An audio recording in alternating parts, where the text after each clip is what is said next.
and welcome to the Vegan Life Podcast. The podcast is all about great plant-based food and how to eat it well. We are in the middle of our summer world tour, and this week we are off to Thailand. So why don't we meet our chefs?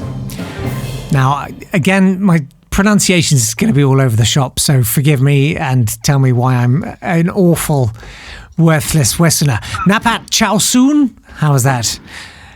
Yeah, almost there. You're like, yeah, it'll do. Almost there. How should I have said it? Yeah, it's Chawsoun. It just means gardener in Oh, language. so that's actual Thai nominative determinism at work there. Yeah. Well, anyway, Napat runs a vegan cafe and hostel in Northern Thailand called Little Good Things and comes from a family who works in food locally. Napat has a great grasp of Thai cooking and food anthropology. Kip Dorrell, you're going to tell me it's Dorrell now, right? Yep. Yep, is the hopeless. Is the food writer. I need researchers. We've got no budget.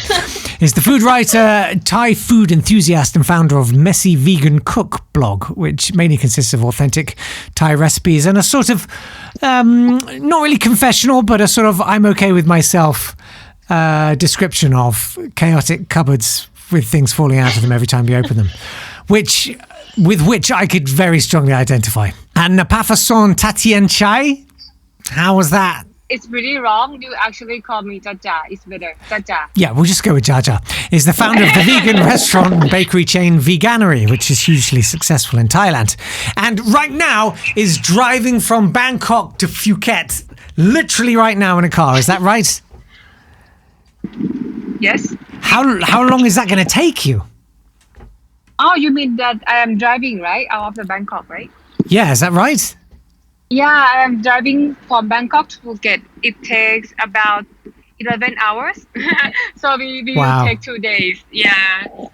Amazing. What can you see right now? Wait, is it nighttime? It's nighttime. Okay, I fine. only see cars on the street. That's all. Okay. Well, there you go. That's a pretty universal image. Right. Let's have some questions. As always, listeners have been emailing their questions in. You can too. It's podcast@veganlifemag.com. If you've got a question on any aspect of vegan cookery, just send it to us and we'll field it to the best chef to answer your question. And Emis has emailed to say, I'd like to hear a bit of an overview, however simplified for time, of course, of the regional cuisines of Thailand and what's influenced them. And I'd also love for them to touch upon the Western understanding of Thai food versus what one would find in Thailand. For example, what sorts of things do we see in Thai restaurants in the mainstream outside Thailand that you'd never see in Thailand? And also, are these things now filtering back into Thailand? Well, that's about 15 questions. Jajah, let's start with you. Tell us about the cuisine of Thailand as you understand it. What are like the core flavors and ingredients that to you are the essence of Thai cooking? Oh, okay. So our course ingredients is, I think, coconut milk is the first thing that come out, and the shrimp paste. Uh-huh. This is actually not vegan. I mean, the original one is not vegan. Yeah. Yeah. So We'll come on to shrimp paste in due course. yeah, and also fish sauce. That comes to my mind first. Yeah. So yeah. And So tell us about the regions of Thai cooking. How much do they vary? How much does it vary regionally? in the south, they eat very spicy, and in the south, Mm-hmm. and in the middle, they eat like, I mean, kind of 5 flavors: spicy, sweet, very, very good flavor. Yeah, but if you go to the to the east, like it's gonna be very sour Isan food, Oh, okay. like spicy. Yeah, so I think the overall is about like spicy. Thai food is spicy, Yeah. but full of vegetables and fresh herbs. Yes, that's for sure. Kip, would you agree with that? And what have you experienced in terms of the food you get outside Thailand versus the food you get inside Thailand that purports to be Thai? Can I just add to something about the Sure. regions? I think like what people perceive as Thai food outside of Thailand tends to kind of be filtered through the central style of cooking. So there's a lot more sweetness in the food. Uh-huh. even things like somtam, the pounded papaya salad that I think most people know about. Like it's a northeastern food, like it's a Lao food. Yeah. But the version that we see here, for instance, kind of it gets filtered through Central, so we get a very sweet version that's very, very different. Right. Yeah, and I think that kind of applies to most of the foods we see here. We tend to see Central food and royal cuisine, so we get much fancy, like a lot of fancy plating. So we eat like Thai kings and queens, is what you're saying. Something like that. Very, very nice. Napat, has Thai food become more of a sort of generalized cuisine, or is there still a big regional variety? The place where I live is like they have a lot of Chan people, which is the majority of the city. So the food is not like the general Thai food. I mean the food, like general Thai food that you found in the restaurant in like abroad, like outside of the country, it got like promoted by like a government. Yes. I think it's like the scandal thing, like 30 years ago, and then am I right because in of that, it's like, yeah, am I right in like thinking the that same pattern. is it true that pad Thai, which is kind of the dish that everybody always orders in the UK, was kind of made up as a national dish? Was it by the government? Yeah, that's true. That's It's true. allowed, like yeah, it's really true. Wow. And then they pass the recipe throughout what you call the embassy of Thailand in many countries. So Really? they start like yeah. And before that, nobody ate it. Well, I think people did eat it. It was just different. Okay. Yeah.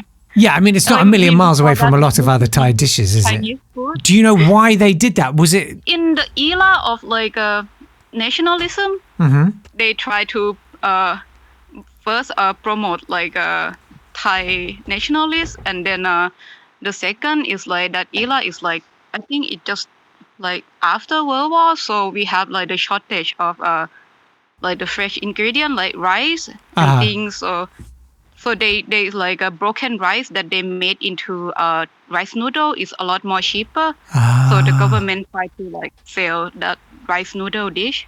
Gotcha. That's fascinating. So touching upon the kinds of dishes that you see in Thai restaurants in the mainstream outside of Thailand versus what you'd see in Thailand. Yeah. Just I can give a few examples. Oh, yeah. And I think like pad Thai is a good example because here you see it made with like 4 trillion different vegetables, and that's not really the way it's made so much in Thailand. Right. You use Chinese chives and a type of sweet pickled radish, but those ingredients don't tend to be used at all here. So okay. there's that. There's also pat kaprao, which literally translates to holy basil stir fry, but here they use Thai basil most of the time, which kind of makes me want to throw things. Also the peanut sauce thing. Everybody outside of Thailand thinks that Thai people put peanut sauce on everything, and that's just not true.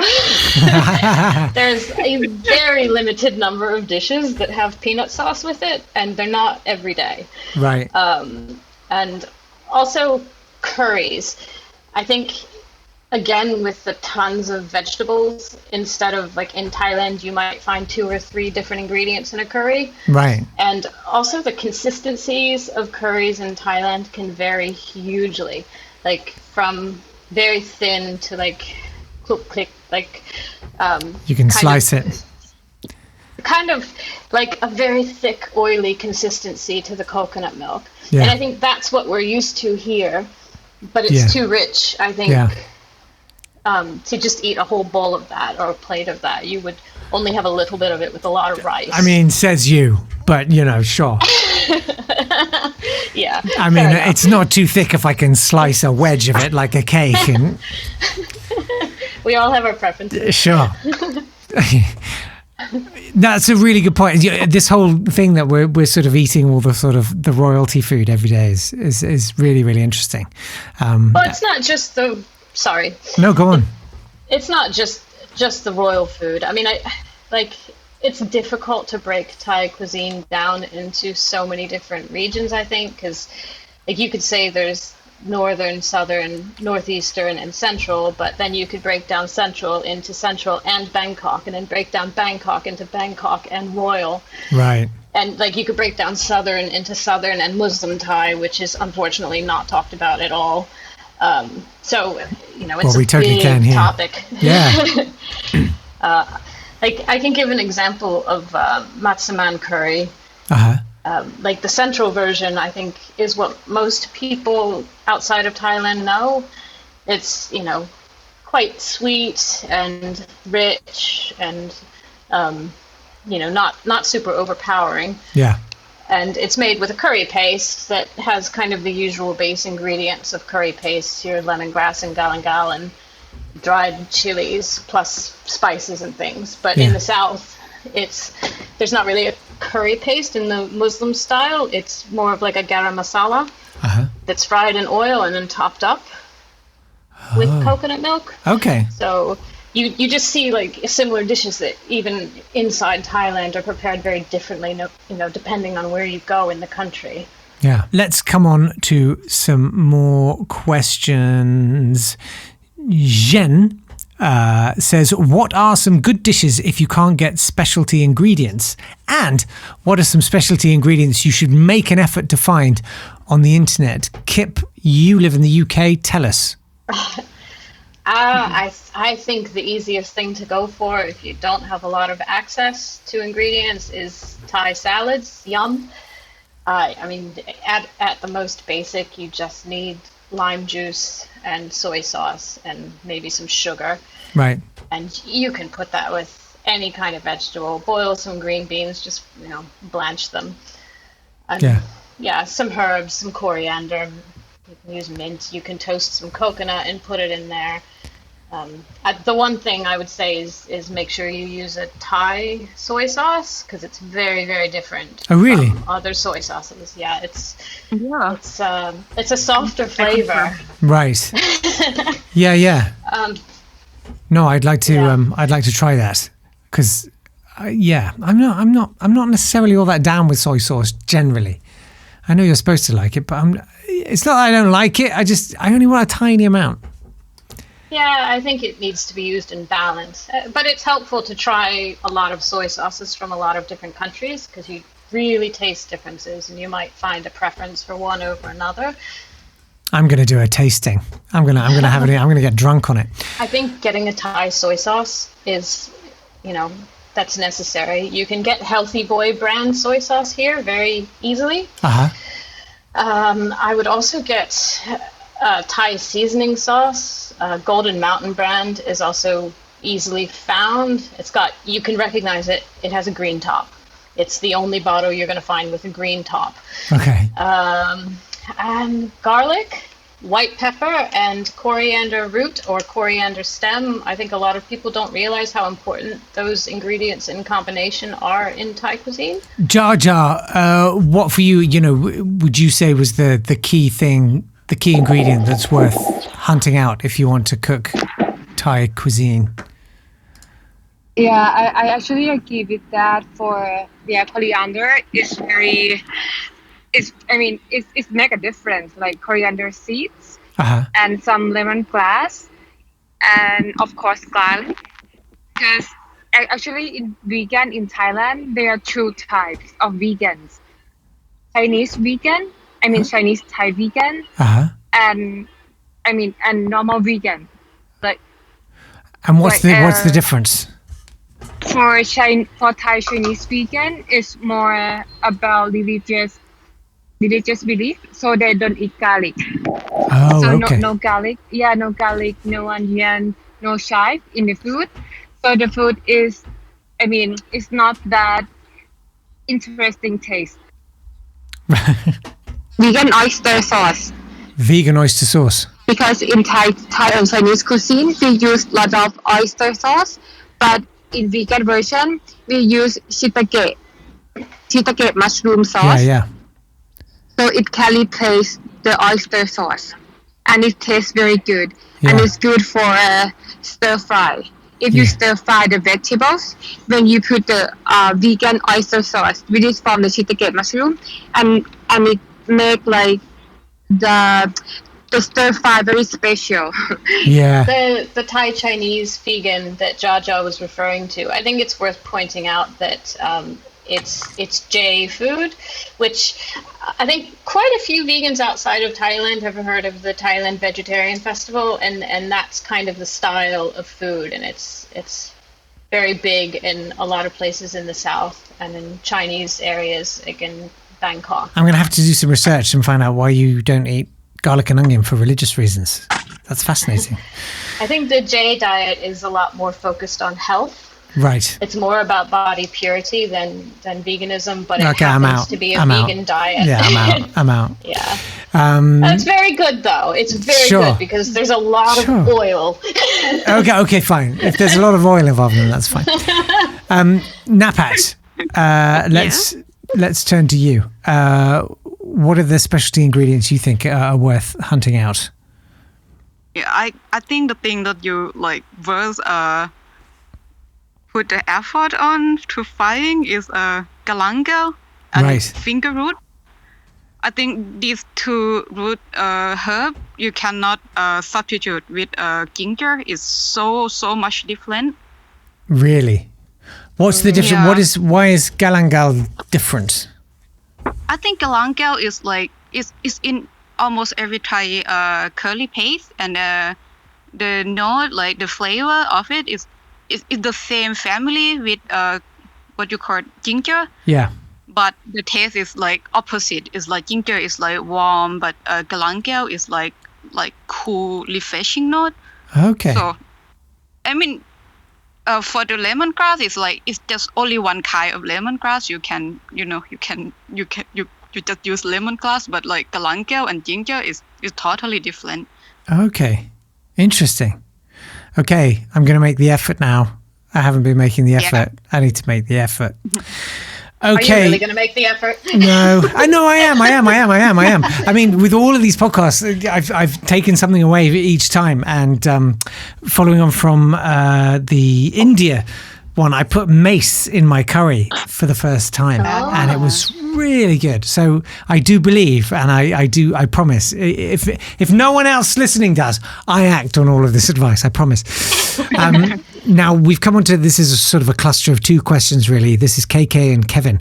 KK says, what's a good replacement if you really cannot get vegan fish sauce? Can you make it? And Kevin says, can I have a vegan shrimp paste substitute or fish sauce substitute? I find these ingredients in most Thai recipes. And this to me has been, I know you can get vegan fish sauces and I use them, but I feel like this is the one thing as a vegan that I really miss, is that kind of pungent, awful, just bucket of fish heads fermented.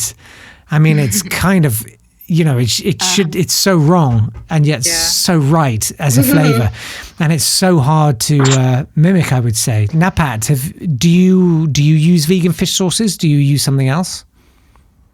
I mean, I normally use soy sauce, but I think like the huge difference of like a fish sauce in Thailand and the soy sauce is like a fish sauce. They are already seasoning. If you're reading the label of the fish sauce, you will find like they have like fish sauce, which is like the concentrate one, and then they have like sugar. Yeah. And then water. So it's kind of like diluted of the fermented fish water. Yeah, so I mean, if you want like the good fish sauce, I recommend to like maybe use dilute the soy sauce, like maybe 2 times soy sauce and like 1 time water, and then you add a little bit more sugar and like something like oceany smell, like seaweed. Yeah. Yeah, like a shiitake mushroom. Yeah. But for the shrimp paste, I just recently found a really good substitute by my mom accidentally. I found like the best substitute for shrimp paste in like many Thai recipe is Marmite. Marmite? Yeah. Amazing. That's really amazing. Like my mom, she make like a nampik kapi, which is like a shrimp paste relish, and she use a Marmite instead of shrimp paste. And I just found like, wow, it's exactly taste the same with nampik kapi, like the Seriously? real one, like the non-vegan one that I used to have. I'm really shocked. That is a fantastic tip. I love that. Marmite, brilliant. Jajah, what do you do to get the funky fish flavors in there, the shrimp paste and the fish sauce flavors? I use the soy sauce. Yeah, for the fish sauce, that you the soy sauce. And for some time, I put the extra seaweed to give extra sea flavor. Sure. Yeah, and it works. So so I think I use that. And is that just dried seaweed that you could get, anywhere? Yeah, I think like just maybe like dry seaweed or the flaky ones, like the tiny ones, that give it extra sea smell and sea taste. Yeah. And for the saltiness, I just use soy sauce and maybe salt. Yeah, that's all. But normally I use soy sauce. And for the shrimp paste, I use the fermented soybeans. Oh. Yes, yeah, so it's from soybean. They made local, and it tastes and smells exactly the same at the shrimp place. Wow. Yeah. And how does that compare to something like, miso, which I guess is the closest I could imagine as a comparison? I think the smell is stronger and more sea-like, because the miso is only soy smell. But for the fermented soybeans, soy paste, it's more sea, so you can use for nampik kapi or Thai traditional shrimp paste.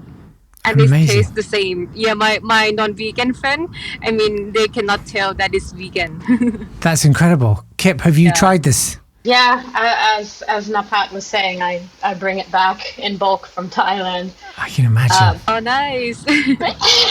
But I think like you can use miso, but I think the thing that tastes the most like the Thai gapi J is Korean doenjang, the Korean style of miso. Yeah. It's got like a little bit of a softer, more well-rounded flavor, I think. They are like combined between like rice and soy, so I think the flavor is more mild. But like the dojang, like the dojang or like Thai vegan shrimp paste, it's just like soy, and I think the huge difference is like the soy with the husk. Okay. So it make it like the smell is more like pungent because of the microorganism. Like normally now I make like sourdough bread, so I read a lot of like how fermentation works. Yeah, and the microorganism, the one that eat the husk and the one that is like what you call like make the ferment of the flesh of the soy is different. Okay. So the byproduct of fermentation of the husk, like the skin of the soy, and the byproduct of the fermentation of the soy flesh is totally different thing. So I think it's that thing. That's fascinating. And I've seen your sourdough bread on your Instagram, and it looks amazing. Oh, thank you. Brilliant. Thank you so much for those. It's time, though, now for us to ask a question we ask in every edition of this podcast, and it never grows old. Well, certainly not to me. And the question is... What do you do? What do you do with tofu? Yes. What do you do with tofu? And this is a free pass. This doesn't necessarily have to be about Thai food if you don't want it to be. It's literally just if I gave you a pack of tofu, what would you do with it?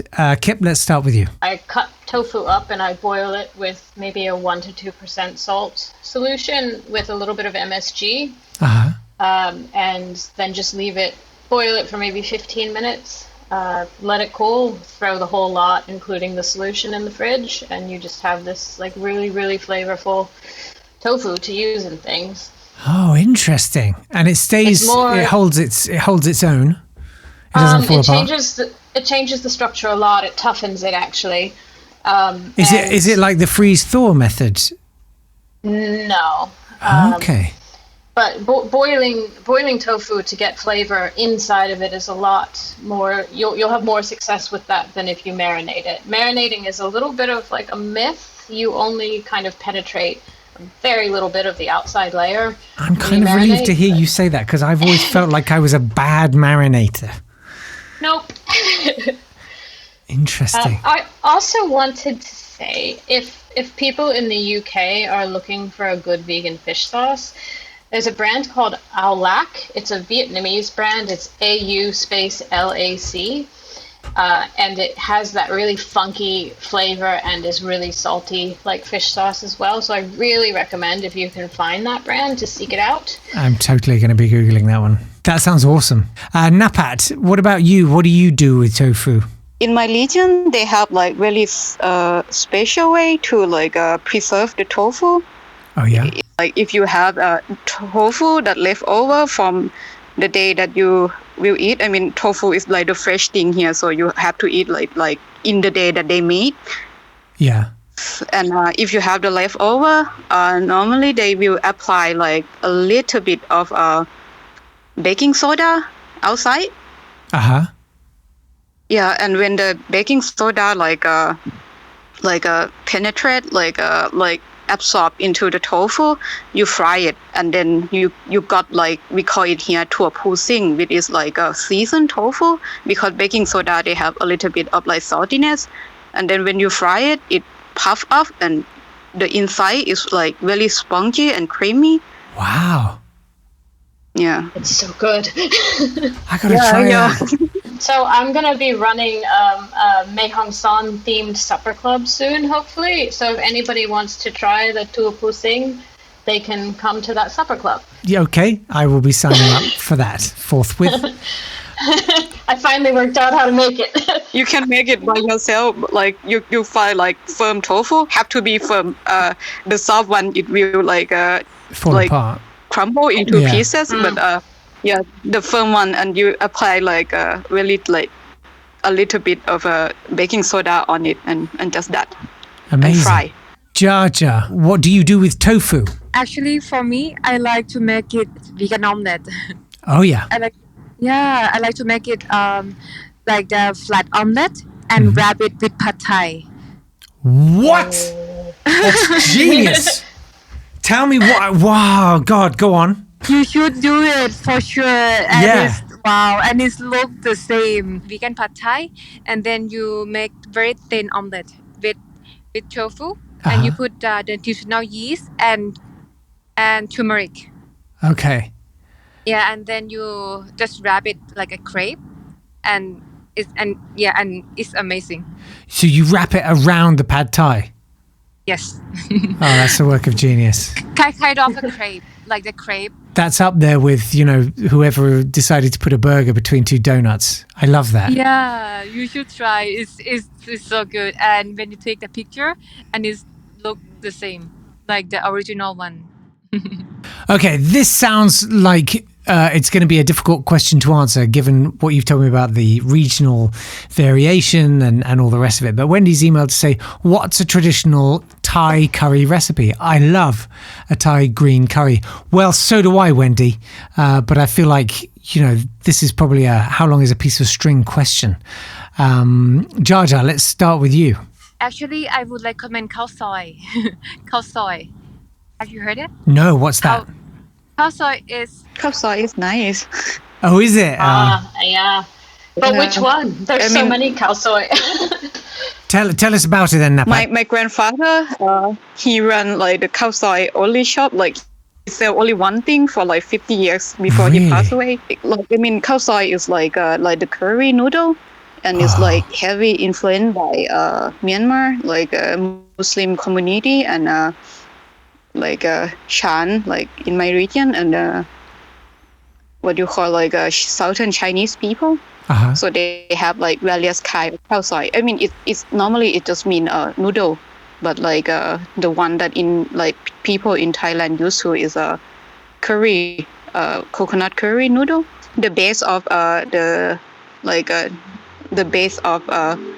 curry paste is the same with the red curry, but have the addition of what you call ginger.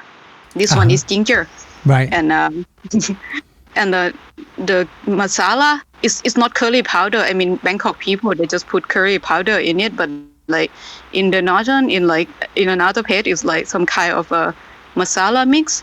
I think the key flavor is like the coriander seed, cumin, and like turmeric. Yeah.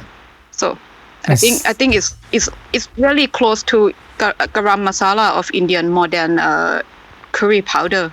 Oh, okay. The yellow curry powder that we used Gotcha. to. Yeah, and then you have to like you make it like a normal curry. Like you fry some curry paste, put coconut oil in it.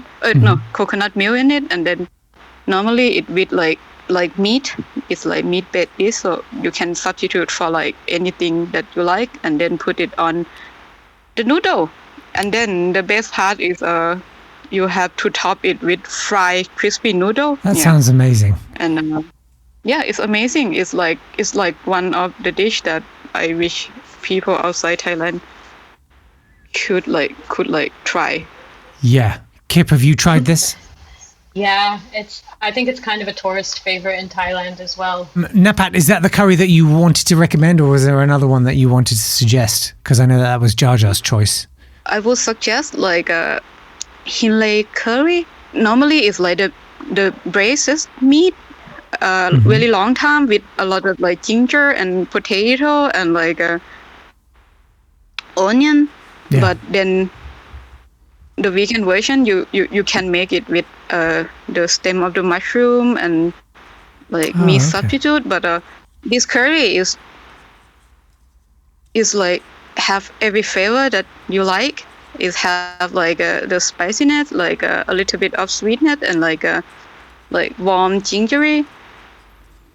That sounds great. Sounds amazing. Kip, what would you recommend? I also love the Hinley, and I think it's worth saying too that there isn't coconut milk in it, so it's a good introduction to like northern kind of food that isn't as coconut heavy maybe as southern or central food. Yeah. But I think I'll talk about green curry since that's what Wendy asked about. I think my number one recommendation with green curry, if you're going to make any curry paste fresh, let that be the one. The reason is because like most curry pastes, save maybe in the south where some fresh chilies are used, but like most curry pastes in Thailand use dried chilies, but green curry paste always uses fresh green chilies. And those kind of green vegetal flavors degrade quite quickly. So if you buy the paste in the store, you're not going to get as good of a flavor. So make it from scratch. Like if there's one curry paste you're going to do from scratch, let that be the one. And what goes into that paste then? It's galangal, lemongrass, cumin seed, coriander seed. What am I? Garlic, shallot.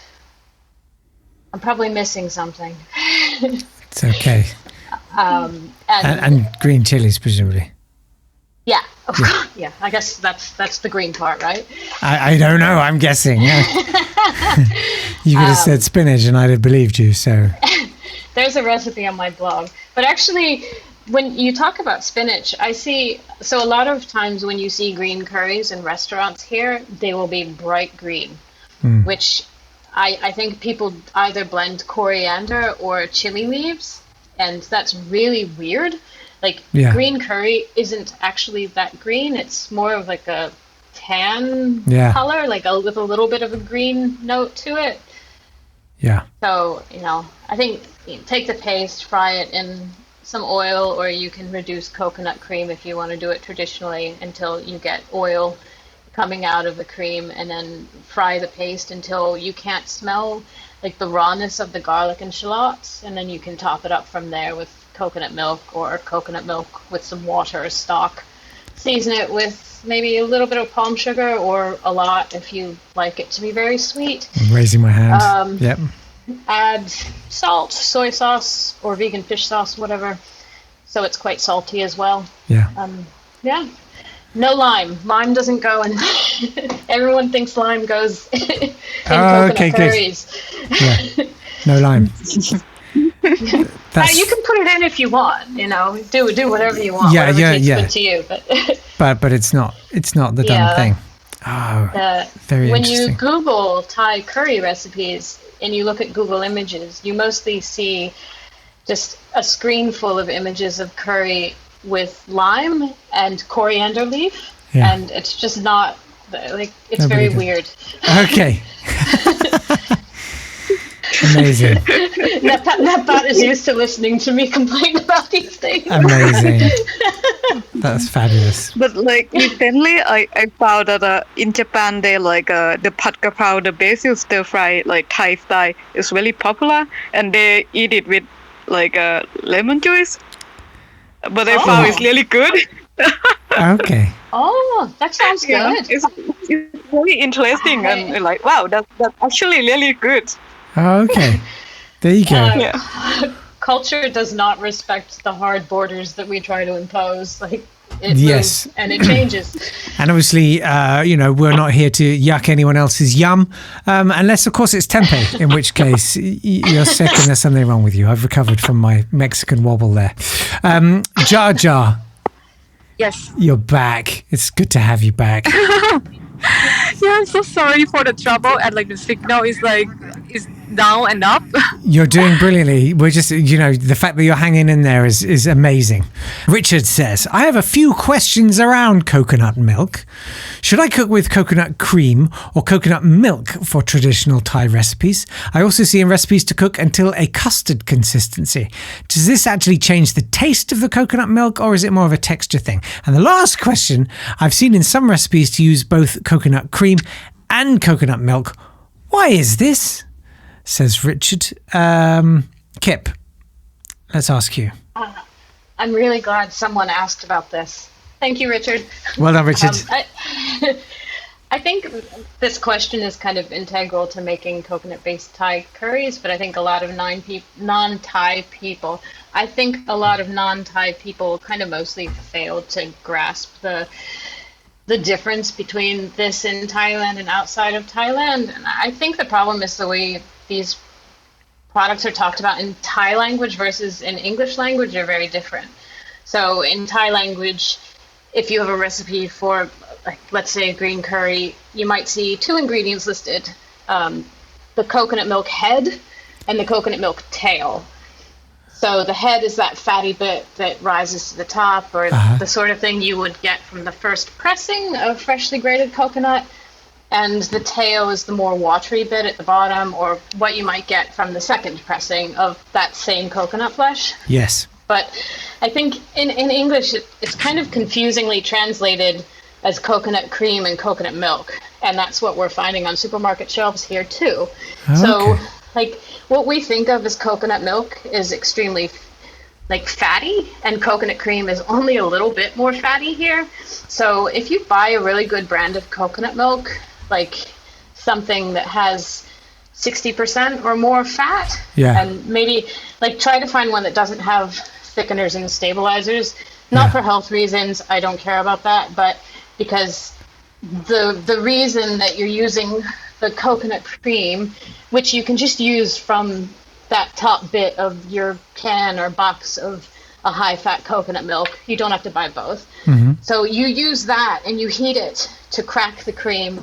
And I think that's what people mean when they're saying to reduce it to a custard consistency. Okay. You're just cooking the cream down so that the oil separates out. You'll start seeing little eyes almost in the cream when it starts to crack. Yeah. You'll see oil come out. So the purpose of that's kind of twofold. You want to fry the cream, not boil it. So if you don't have oil, you're boiling it. And when you boil it, you just risk having a really harsh raw garlic and just not very good tasting curry. Gotcha. And then the other purpose is, sometimes you see a curry that's got a really nice oily layer on top. That's where that comes from. Okay. Napat, do you agree with all of that? Yes, and I mean, it's not really hard. It may not sound like a vegan comparison, but the coconut milk, like the tail, the coconut tail. I think it's like the way when you like in the dairy product, it have the cream and the way like the very watery, not like the milk, like white milky one. Yeah, that one is the coconut tail in Thailand. Yeah, it's almost like the coconut water you'd find inside a coconut, isn't it? Yeah, that's true. It's almost like the water, but there's not actually the coconut water in coconut milk. Yeah. Kathleen says, could I have a tom yum soup recipe, please? I used to love making this as my ultimate comfort food back in the day, but I must say it doesn't taste the same as when I was using seafood. I'm sorry. I would really love it to pack a punch like it used to. Please help. Well, we've looked at the fish sauce kind of alternatives and the shrimp paste alternatives, but what ingredients would you stick in a tom yum soup, which is a kind of nice, kind of warming, spicy soup? Jajah. I would put the orangey, like the orangey mushroom. Oh, yeah. And I will cut it in a ring. I will use like the cookie cutter to make it like a ring, like a donut ring. So it can be calamari. Aha. Like the squid. Yeah, so it can be like squid tom yum, but we use the orangey instead. That's a top tip. And you just cook that in the broth? So yeah, we can boil it and make it boil it until it cook and cook it in the broth and with tom yum paste. Yeah. Yes, and also in Thailand they have vegan shrimp. It's from konjac. Oh yeah. Yeah. So it will help tom yum to look more seafood if we put orangey squid. Yes. I mean and then like the shrimp from konjac and more herbs, so it more seafood, but it's vegan. That's what I always put. I gotta say, I bought some of those. There's some konjac vegan fake tiger shrimps, and they looked amazing. And I sort of sautéed them in a pan with some garlic and paprika, I think, thinking this is going to be great. And I took a bite, and it was kind of like it was too close. You know what I mean? It was like there's a sort of chompiness to the konjac texture that's like biting the inside of your mouth. I kind of felt slightly squeamish. You know what I mean? I was like, no, this is too close. I suddenly felt a bit freaked out by it, and I don't think I could finish them. Napat, what about you? What would you use to inject some clout into a tom yum soup? For me, like tom yum, they have like two kind, like the creamy kind and the clear soup. Mm-hmm. I don't know which one you mean, like the comfort food that you like talk about. But I think for foreigner, they use more like the creamy tom yum soup. Now, is that the same, generally the same base, but with added coconut milk or cream? Yeah, but I mean, actually, the creamy tom yum soup, in Thailand, we not use coconut milk. We use like what you call the evaporated milk, like the cow milk. Oh, okay. Because it is originate in like a Chinese restaurant, the creamy one. Right. So I mean, if you use the creamy one, I recommend to use like soy milk, and then when you boil it, get it a little bit custardy. Yeah. It sort of thickens slightly, doesn't it? Yeah, and I think like the huge difference of that creamy tom yum and the clear soup tom yum is they have the Thai namprik pao, like roasted chili jam. I call it chili jam. I don't know what it is. Yeah, but it's like a roasted chili jam. That it's just chili, garlic, and like shallot that they fry in the oil and season with some like sweet palm sugar and salt and things. Yeah, and it will make it really huge difference with tom yum. Amazing. Kip, would you agree with that? Yeah, I think that's the version of tom yum everybody expects here, is that sort of rich, creamy, with the nampik pao as well. And it also has tamarind, so it gives a little bit of like a sour sweetness as well. That sounds good. It's very good. As for like what I'd put in it, I'm a big fan of mushrooms, but also just a big fan of mock vegan seafood products. Like you can get vegan fish balls if you like that texture. Yeah, that one is good. Yeah, it's so good. And like it's also a dish that you would see coriander added to at the end as well. I'm not sure what Kathleen meant by pack a punch, but if it's anything at all related to kind of the funkiness of the fish sauce that you wouldn't have, I recommend the Olac brand. And also, this isn't traditional at all, and it's not the same flavor at all. But if you use a little bit of liquid from a white fermented tofu, it has a bit of funkiness as well. Yeah. Again, not traditional. It's not something you'd really see, but that doesn't make it bad. No, it sounds like a good vegan workaround to me. I think the funkiness also from like nam pik pao. Nam pik pao contains shrimp paste. Yes, but yes. they have a vegan version. Yeah, so I think like additional of the liquid from fermented tofu will help, and I think Marmite will also help. That's a good Marmite call. helps everything. Fermented tofu is a truly magical thing. If people haven't tried fermented tofu, it is completely unlike anything tofu related you've ever tasted before. It tastes like Stilton. They have two types actually, like the red type and the white type. Yeah, I mean if you can find the white one, like Taiwanese one with they fermented tofu again in soybean paste. Right. That one would taste exactly like blue cheese. Yeah, it's extraordinary. It's honestly, it's like Roquefort or Stilton or like any kind of really hardcore blue cheese. Like brace yourself. Yeah. It's not the kind of thing you want to take a massive spoonful in one hit because it's really strong flavored. Yeah, and it's not a hard to find ingredient either. No, not at all. Any Chinese supermarket, even a corner shop, small place, you're going to find it. I can't recommend it highly enough. Me neither. Okay. I'm glad we hit on that one because that's I love that stuff so much. Jasmine and Andy, hello, say we'd love to know how to make an egg-free Thai breakfast omelette. Oh, well, what's the best way to make a vegan lap guy? I've seen tofu being used to make lap, but it didn't do it for me. It was too soft once minced. Maybe soy mince? Well, Napat, what would you go for? Yeah. We don't actually have the breakfast omelette here. No. Okay, so this is another classic Thai export. I think she means kai jiao. Okay. I think. Yeah. If you mean like kai jiao, I think like the best one. No, it's not the chickpea one, but what do you call yuba, like the tofu skin. Oh yeah.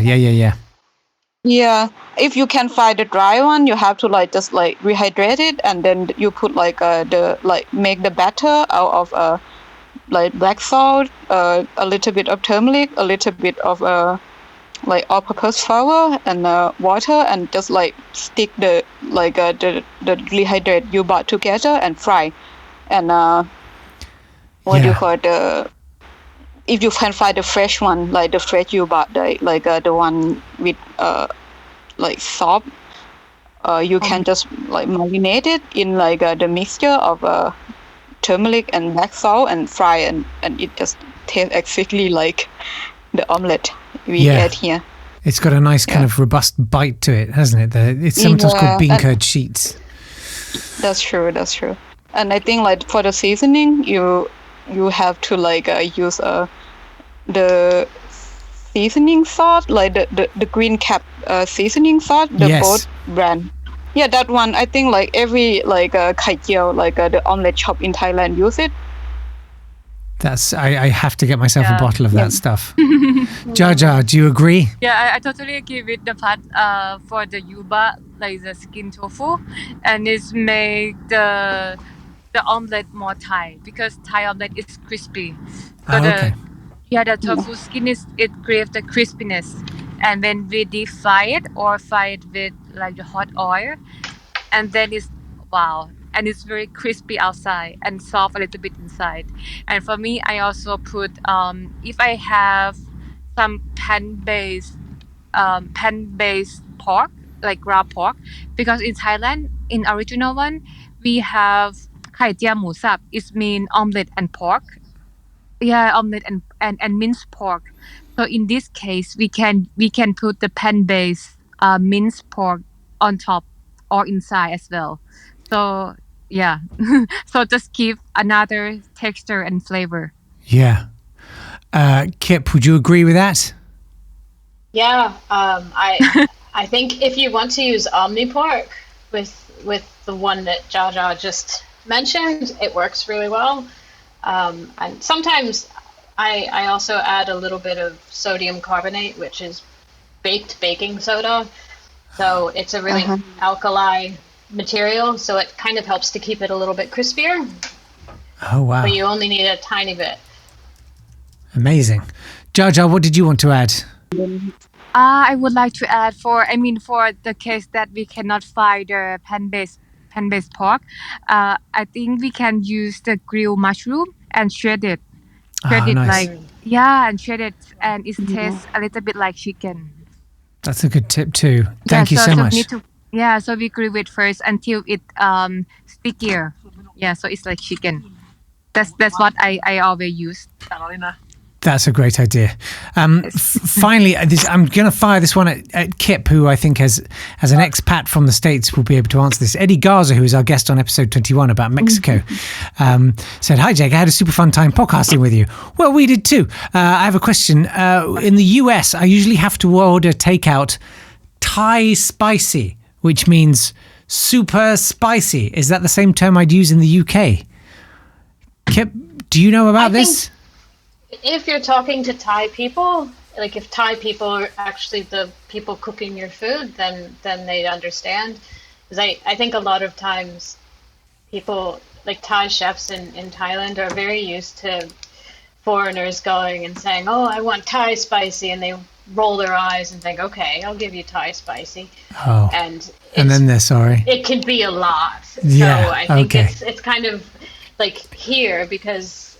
And in the US too. I mean, I think Americans can take spice more than British people in general. That's a generalization. Okay. All right. But all right. I think, you. Okay.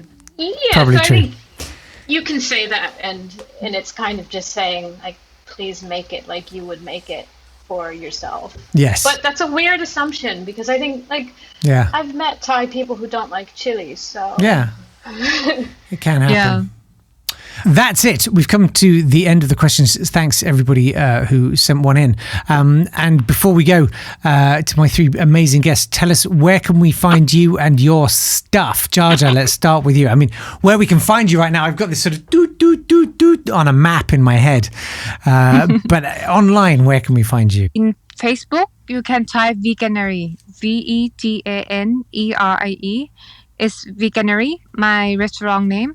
And for now we have 6 branches in Bangkok. Amazing.